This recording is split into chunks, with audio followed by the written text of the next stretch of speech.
marginalized character that has sort of the impetus and the same fuels and problematic ambitions that the man had. And you see sort of in this part of his life, or a man like him, the potential to tell your kind of story? I mean, he's very fascinating because me and Jeff have talked a lot about this. These sort of like hucksters and sort of snake oil salesmen that our nation was built by and almost for, unfortunately. And this particular American sort of, it would be kind to call it naivety. I think maybe it's something else, but that is blind to the ramifications of an act that just lunges headlong forward in a constant state of denial and is just sort of saturated by the narrative of, what I'm doing is good and right, and, looking for validation everywhere, and that's really relevant today because, we're surrounded in a hall of mirrors of our social medias and, our compartmentalized worlds, and it's all validation. It all says, yes, you're right, your worldview is right, and this sort of thing. And it's fascinating and troubling, and yeah. Well, I think one of the signs of a smart filmmaker is when you're going to cast a sort of sinister character like this, you pick an actor who the audience trusts and adores. And Jeff, on behalf of everyone, you are just one of our national treasures, or our cosmic treasures.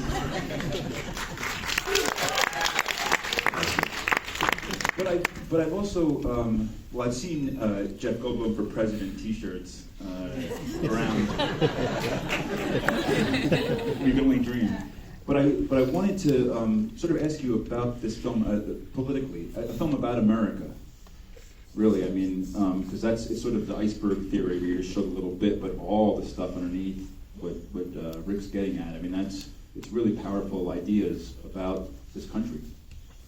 How did that appeal to you? Oh, I love it. I think so too. While we were making this, I've loved, Death of a Salesman my whole life. I love that play, Death of a Salesman, which is about something about what we're talking. I like that movie, The Master, P.T. Anderson movie. I like There Will Be Blood, P.T. Anderson.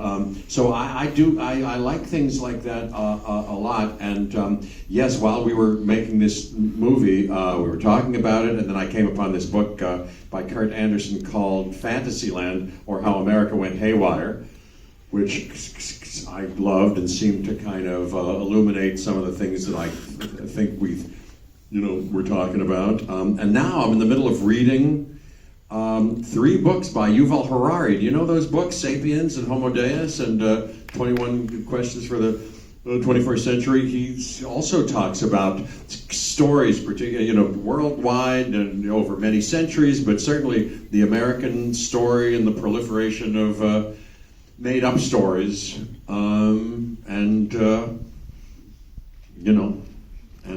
our culture. There's a lot of things here that are true still, right? That sort of quick fix solution to really complex problems, which is what the Dr. Fines is unfortunately peddling. All themes like that, the themes about patriarchal obedience. Almost all of the patients are women, which might have been true, but I'm sure it was on purpose. There's a heightened sort of gulf and chasm between the genders in the film, to